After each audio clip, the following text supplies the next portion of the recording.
নমস্কার, আমি গোবিন্দ দেব গোস্বামী দেববাণী অ্যাস্ট্রোলজিতে সবাইকে স্বাগত জানাই। আলোচনা আজকের তুলা রাশির জাতক জাতিকাদের মে মাস 2026 সাল মাসিক রাশিফল আলোচনা হবে। আলোচনার বিষয়বস্তু আপনার প্রয়োজনীয় বিষয়গুলো নিয়েই আলোচনা হবে। মূলত আপনার শরীর স্বাস্থ্য, সঞ্চয়, ব্যাংক ব্যালেন্স, আপনার পারিবারিক সুখ স্বাচ্ছন্দ্য, বাবা মার শরীর স্বাস্থ্য, গাড়ি বাড়ি যানবাহন ইত্যাদি ক্রয় বিক্রয় সংক্রান্ত, দাম্পত্য, ব্যবসা, বিবাহ, মধ্যশিক্ষা, উচ্চশিক্ষা, কর্মক্ষেত্র, কর্মপ্রাপ্তি ঘটবে কিনা, কর্ম চলে যাবে কিনা, কর্মের স্থানান্তর দীর্ঘদিন চাইছেন সেটা হবে কিনা, ব্যয় কীরকম থাকবে, কোনো হাসপাতাল আইনি জটিলতা বৃদ্ধি পাবে কিনা, প্রেমের ক্ষেত্র কীরকম, সব বিষয়ে আলোচনা। আপনার মনে যেসব প্রশ্ন আছে প্রত্যেকটি প্রশ্নের উত্তর পেয়ে যাবেন আজকের আলোচনায়। ধৈর্য ধরে আলোচনাটি শুনতে হবে। প্রথমে সংক্ষেপে গ্রহাবস্থান। আপনি বলছেন আমার তো কোনো কাজে লাগবে না, না, বোঝার ক্ষেত্রে সুবিধে হবে অনেকটা। সংক্ষেপে গ্রহাবস্থান বলে দিচ্ছি। তুলা রাশি বা তুলা লগ্ন, যেটা এক লিখে রেখেছি, কোনো গ্রহের অবস্থান নেই, কোনো গ্রহ নেই, দ্বিতীয় ঘরে নেই, তৃতীয় ঘরে নেই, চতুর্থ ঘরে নেই, পঞ্চমে রাহু, ষষ্ঠে শনি, মঙ্গল 12 তারিখ পর্যন্ত ষষ্ঠ ঘরে থাকছেন, তারপর সপ্তমে চলে আসছেন, এই যে তীর দিয়ে দেখানো আছে। আচ্ছা, 15 তারিখ পর্যন্ত রবি বুধ থাকছেন, 15 তারিখেই তিনি আবার চলে আসছেন অষ্টম ঘরে, অষ্টমে শুক্র 15 তারিখ নবমে আসছেন, অর্থাৎ এই 12-15 তারিখের মধ্যে মঙ্গল, রবি, বুধ এই গ্রহগুলো স্থানান্তরিত হচ্ছেন, এক রাশি থেকে আর এক রাশিতে যাচ্ছেন। সুতরাং এই সময়কালের পরে দেখবেন একটা চেঞ্জ। প্রথমে ভালো ছিল, পরে খারাপ হচ্ছে, বা আগে খারাপ ছিল, পরে ভালো হচ্ছে। কখন কি হবে এবং কোনটা করা উচিত, কোনটা বর্জন করা উচিত, আজকে আলোচনায় নিশ্চিত আপনি জানতে পারবেন। যাই হোক, মূল আলোচনায় প্রবেশ করছি। তুলা রাশি যারা জাতক জাতিকা আছেন, আপনারা খুব ব্যালেন্সিং, মানিয়ে নিয়ে চলতে পারেন।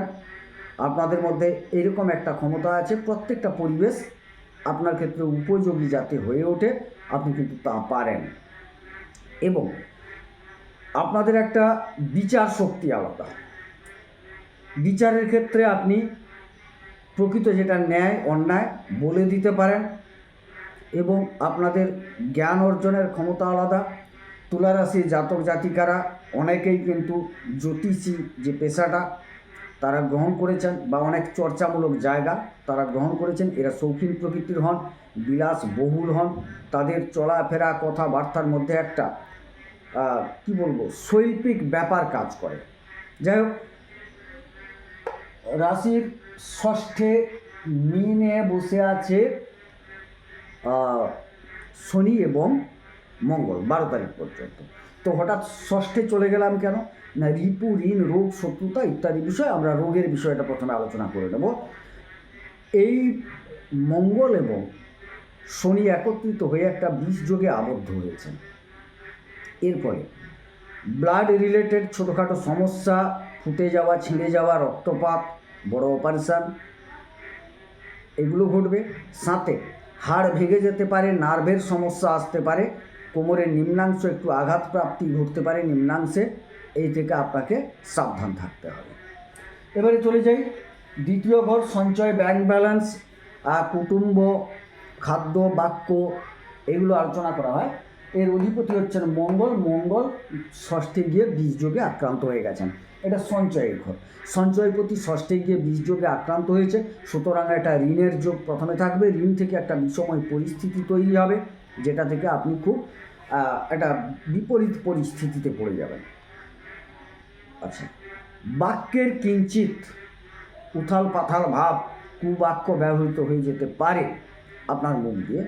খাদ্য থেকে সমস্যা আসতে পারে আপনার ক্ষেত্রে, এবং কুটুম্বদের সাথে 12 তারিখ পর্যন্ত একটু সমস্যা হওয়ার সম্ভাবনা। তৎপরবর্তী ক্ষেত্রে এতটা সম্ভাবনা খারাপ দেখছি না। তৎপরবর্তী ক্ষেত্রে কিন্তু অনেকটা ভালো দেখা যাচ্ছে, কিন্তু 12 তারিখ পর্যন্ত আপনাদের একটু সাবধান থাকতে হবে। সঞ্চয় করার দিকে মনোযোগী হতে হবে। সঞ্চয়টা কিন্তু খুব একটা থাকবে না, ঋণ হয়ে যেতে পারে, ঋণের সমস্যা হতে পারে। যাই হোক, আলোচনা করলাম। তৃতীয় ঘর, যোগাযোগ, পরাক্রমতা, ভ্রাতা ইত্যাদি, অধিপতি হচ্ছেন বৃহস্পতি। বৃহস্পতি কিন্তু ভাগ্যস্থলে বসে তৃতীয়ের উপর পূর্ণ দৃষ্টি রেখেছেন। সুতরাং একটা ভাগ্যের সহায়তায় পরিপূর্ণ একটা যোগাযোগ, ভাইদের সাথে একটা সম্পর্ক, হ্যাঁ সম্পর্কের অবনতিও কিন্তু আছে। কারণ শনির একটি দৃষ্টি পড়ে আছে তৃতীয়, শনি কিন্তু ষষ্ঠে থেকে দ্বিতীয় দৃষ্টি দিয়েছেন।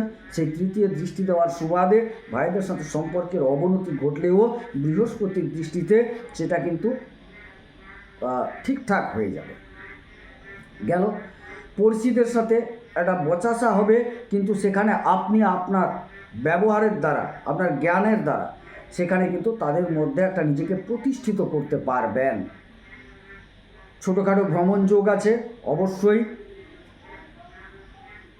আর যোগাযোগ তো বললাম, হ্যাঁ পাড়াপড়শিদের কাছে গ্রহণযোগ্যতাও থাকবে। সুতরাং তৃতীয় ঘর থেকে একটা মধ্যম ফল পাচ্ছেন।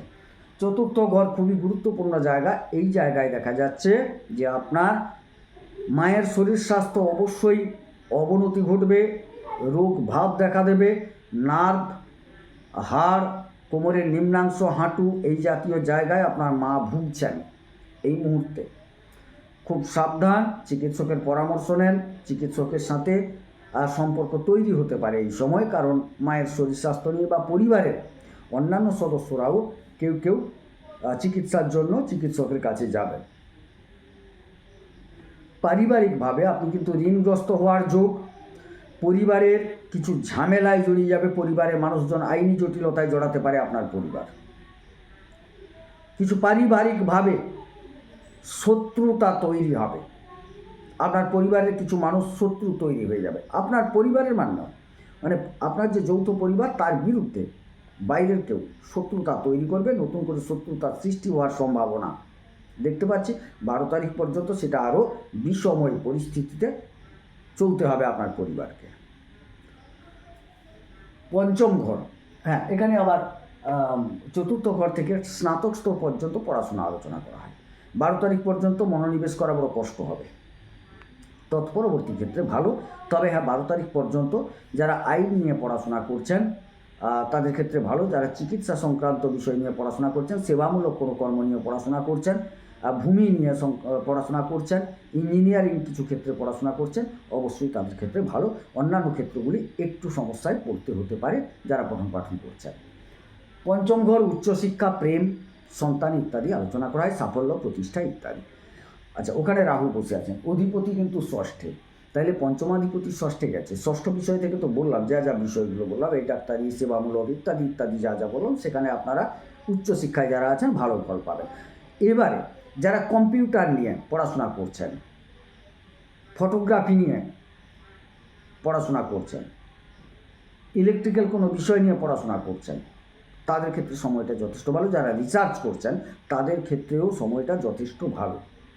কিন্তু অন্যান্য সাবজেক্ট নিয়ে যারা পড়াশোনা করছেন তাদের ক্ষেত্রে কিন্তু এই রাহু যথেষ্ট বেগ দেবে, আপনাদের সমস্যায় ফেলবে।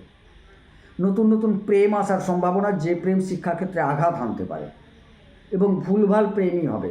সঠিক প্রেমিক বা প্রেমিকা খুঁজে পাবেন না, যেটুকু পাবেন সেটা ভুলই পাবেন।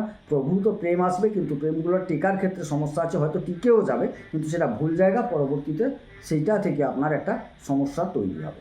যারা প্রেমে আছেন এবার তাদের মধ্যে একটা বিষময় পরিস্থিতি চলছে বর্তমান, ভুল বোঝাবুঝি নিয়ে আপনার মধ্যে একটা অতি লিপ্সা ভাব তৈরি হবে। আপনার পার্টনার আপনাকে এমন কিছু ডিমান্ড করবে যেটা মেটাতে গিয়ে আপনি হিমশিম খাবেন, পার্টনারের উগ্রতা বৃদ্ধি পাবে, কথাবার্তায় আপনাকে হেনস্থা করে দেবে, সাবধান।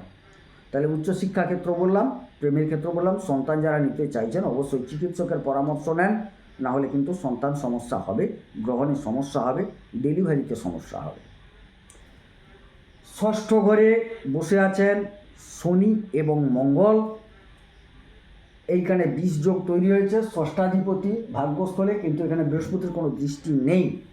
সুতরাং সেই ক্ষেত্রে বলবো যে রোগগুলো বললাম, ব্লাড রোগ থেকে শুরু করে হাড়, নার্ভ ইত্যাদির রোগের সমস্যা, কিছু ঋণ হয়ে যাওয়ার সম্ভাবনা, লিটিগেশনে জড়িয়ে পড়বেন, প্রেমের সমস্যা তৈরি হবে, বাড়ির লোকে রোগগ্রস্ত হবে, আপনিও রোগগ্রস্ত হতে পারেন, বিবিধ সমস্যা এখান থেকে দেখা যাবে। এবং অ্যাক্সিডেন্টাল যোগ, এবং কিছু কিছু জায়গায় যদি খুব খারাপ তারা পেয়ে থাকে, একটা আত্মহত্যার প্রবণতা জাগ্রত হবে। খুব সাবধান, খুব সচেতন থাকা উচিত। সপ্তম ঘর। তবে হ্যাঁ, মঙ্গল 12 তারিখ বেরিয়ে আসার পর এতটা ভাবনা নেই। এবারে 12 তারিখ সপ্তমে চলে আসছেন মঙ্গল। এখানে 12 থেকে 15 পর্যন্ত রবি বুধ মঙ্গল একত্রিত থাকছেন, তারপর 15 তারিখে রবি বুধ বেরিয়ে আসছেন। সপ্তমে দেখা যাচ্ছে যে ব্যবসায়িক একটা সফলতা আপনাদের মধ্যে ধরা দেবে, কারণ একাদশপতি এবং দ্বাদশপতি নবমপতি বুধ, দ্বাদশ নবমপতি বুধ এবং একাদশপতি রবি গিয়ে অবস্থান করার সুবাদে সপ্তমে উপার্জন ভালো হবে। বৈদেশিক বাণিজ্যে যারা আছেন তাদের ক্ষেত্রেও সময়টা ভালো। বাড়ি থেকে দূরবর্তী জায়গায় যারা ব্যবসা করছেন তাদের ক্ষেত্রে সময়টা ভালো। ব্যবসায়ী থেকে একটা প্রতিষ্ঠা লাভের যোগ। তবে হ্যাঁ, আপনার যে দাম্পত্যে আপনার স্বামী বা স্ত্রীর একটু উগ্রতা বৃদ্ধি পাবে, এটা থেকে সচেতন থাকতে হবে। ব্যবসা ক্ষেত্র ভালো, দাম্পত্য ক্ষেত্রটা হচ্ছে মধ্যম প্রকৃতির। তবে হ্যাঁ, আপনি আপনার ব্যবসা ক্ষেত্রে নিজেকে প্রতিষ্ঠা করার একটা বিরাট সুযোগ পাচ্ছেন। সুযোগটা কাজে লাগাতে হবে। 15 তারিখ পর্যন্ত সুবর্ণ সুযোগ ব্যবসা করার, ব্যবসায় প্রতিষ্ঠা লাভ করার ক্ষেত্রে। যারা বিবাহ করতে চাইছেন, হ্যাঁ অবশ্যই বিবাহ করতে পারেন, সময়টা খুব একটা খারাপ দেখছি না। অষ্টমে শুক্র বসে আছে। শুক্র কিন্তু আপনার লগ্নাধিপতিও অষ্টমাধিপতিও অষ্টমে বসে আছেন। সুতরাং দেখা যাচ্ছে আপনার গুপ্ত কিছু প্রাপ্তি ঘটতে পারে, পৈতৃক অথবা উত্তরাধিকার সূত্রে কিছু পাওয়ার ব্যাপার থাকতে পারে। কোম্পানিতে আপনি একটা বিশেষ সুযোগ করে নিতে পারেন। হ্যাঁ, শারীরিক ক্ষেত্রে যৌন সম্বন্ধিত কিছু সমস্যা তৈরি হওয়ার সম্ভাবনা আছে। কিছু ক্ষয়ক্ষতি থেকে সাবধান সচেতন থাকতে হবে, বিশেষ করে শারীরিক ব্যাপারটার কথা বলছি। অন্যান্য ক্ষেত্র ভালো, মানসম্মানের দিকে একটু লক্ষ্য রাখুন, অবশ্যই সেরকম কোনো সমস্যা দেখছি না। তৎপরবর্তী ক্ষেত্রে যখন 15 তারিখে রবি বুধ চলে এসছেন, ঠিক 15 তারিখ আবার শুক্র চলে আসছেন আপনার নবমে, লগ্নপতি এবং অষ্টমপতি হয়ে নবমে। অর্থাৎ আপনার ভাগ্য এবারে আপনি খুলবেন। আপনার দূরবর্তী জায়গায় যোগাযোগ, কোম্পানিতে কোনো মাল্টিন্যাশনাল কোম্পানিতে যোগাযোগ, কোনো গুপ্ত বিদ্যা, সংযোজিত কর্ম ইত্যাদি জায়গা থেকে আপনার ভাগ্যের দরজা খোলার সম্ভাবনা। 2 গুরু একত্রিত হচ্ছেন নবমে ভাগ্যস্থলে। আপনার ধর্মীয় অনুভব তৈরি হবে, ধর্মীয় ভাব তৈরি হবে আপনার মধ্যে 15 তারিখের পর। সুতরাং সেই জায়গায় দেখা যাচ্ছে যে হ্যাঁ, বৃহস্পতি বসে আছেন নবমে। বৃহস্পতি বসা শুধু ভালো নয়, এক্ষেত্রে অনেকটা ভালো। আর তবে একটা জিনিস, বৃহস্পতি যে জায়গা থেকে গেছেন, তৃতীয় এবং ষষ্ঠ থেকে গেছেন, কিছু অবশ্যই রোগের ভাগ্য দেখা যাচ্ছে, ঋণের ভাগ্য দেখা যাচ্ছে, সেটা তো বলছি। কিছু কিছু ভালো যোগাযোগও হবে ভাগ্যের সহায়তায়। অবশ্যই ঋণ প্রাপ্তির ক্ষেত্রেও সহযোগিতা হতে পারে, প্রাপ্তি ঘটতে পারে, এগুলো কিন্তু দেখা যাচ্ছে। সুতরাং ভাগ্য অবশ্যই ভালো, ভাগ্যের সহায়তায় আপনি অনেক ভালো ভালো জায়গা তৈরি করতে পারেন। কর্মপ্রাপ্তির ক্ষেত্রে বলি, কর্মপ্রাপ্তির ক্ষেত্রে অবশ্যই একটা যোগ দেখা যাচ্ছে না সেরকম যোগ দেখা যাচ্ছে। প্রশাসনিক ক্ষেত্র, সেবামূলক কর্ম যারা করতে চাইছেন বা পরীক্ষা দিয়েছেন তাদের ক্ষেত্রে ভালো, অন্যান্যদের ক্ষেত্রেও ভালো, কিন্তু ততটা ভালো দেখছি না। একাদশে কেতু বসে আছেন, উপার্জনস্থল লাভস্থল। একাদশপতি কিন্তু সপ্তমে। যারা ব্যবসা করছেন অবশ্যই খুব ভালো লাভ পাবেন, এটা ঠিক কথা। অন্যান্য ক্ষেত্রেও লাভ পাবেন, কিন্তু লাভটা এরকম একটা লাভ আসবে, ধীরে ধীরে লাভ আসবে। আর আপনাকে বারবার বলেছিলাম একটু আগে যে গুপ্তভাবে কিছু আয় হবে, গুপ্তভাবে কিছু প্রাপ্তি হবে, গুপ্তভাবে কিছু লাভ হবে, বৈদেশিক বাণিজ্য থেকে কিছু লাভ হবে। সেই জায়গায় কেতু বসে আছেন যেহেতু, গুপ্ত ব্যাপারটাকে তিনি চিহ্নিত করছেন লাভের জায়গা থেকে। আপনি এমন কিছু কর্মে জড়িয়ে পড়ছেন বা কর্ম করছেন, পাবলিক সেটা বুঝতে পারছেন না, অথচ আপনি কিন্তু উপার্জন করছেন। আপনার উপার্জন আপনি জানতে পারবেন, বাইরের লোক দেখতে পাবে না, বুঝতে পারবে না। উপার্জন যোগ ভালো। যারা আধ্যাত্মিক কর্মে আছেন উপার্জন যোগ ভালো। যারা আধ্যাত্মিক কর্ম সম্বন্ধিত কোনো ব্যবসা করছেন তাদের ক্ষেত্রে ভালো। গুরুগিরি, যজন যাজন ইত্যাদি জায়গায় ভালো। অবশ্যই পুরো গুপ্ত ব্যাপারটা থেকে আপনি একটা ভালো পাবেন। সুতরাং এই সময়ে আস্তে আস্তে নিজেকে নিয়োজিত করুন, দেখবেন সুফল পাবেন। এবারে দ্বাদশ ঘর অধিপতি বুধ সপ্তমে থাকছেন, তারপর অষ্টমে আসছেন। এবার দ্বাদশপতি এবং নবমপতি যখন প্রথম 15 দিন আপনার সপ্তমে থাকবেন, অবশ্যই বৈদেশিক ক্ষেত্রে একটা ব্যবসায়িক ক্ষেত্র লাভ, অর্থাৎ বিদেশে ব্যবসা, দূরবর্তী জায়গায় ব্যবসা থেকে আপনি লাভবান যোগ। তারপর বুধ যখন অষ্টমে চলে যাবেন, অবশ্যই বুধাদিত্য যোগে আছেন। কোম্পানির জায়গায় যারা কাজ করেন দূরবর্তী জায়গায়, বিদেশি কোম্পানিতে, তাদের ক্ষেত্রে ভালো, কর্মপ্রাপ্তি যোগও দেখতে পাওয়া যাচ্ছে। কিন্তু অন্যান্য ক্ষেত্র থেকে সাবধান, একটু বাক্য ব্যয়, বুদ্ধি ব্যয় হিসেবে করুন। বাক্য বুদ্ধির কারণে আপনার একটা ধ্বংস সূচিত হবে, অসম্মান যোগ সূচিত হবে। সুতরাং একটা কথা আছে না, নিজে যদি হড়কে পড়েন তাহলে আপনি মরবেন, আর যদি মুখ হড়কে যায় বংশ মরবে।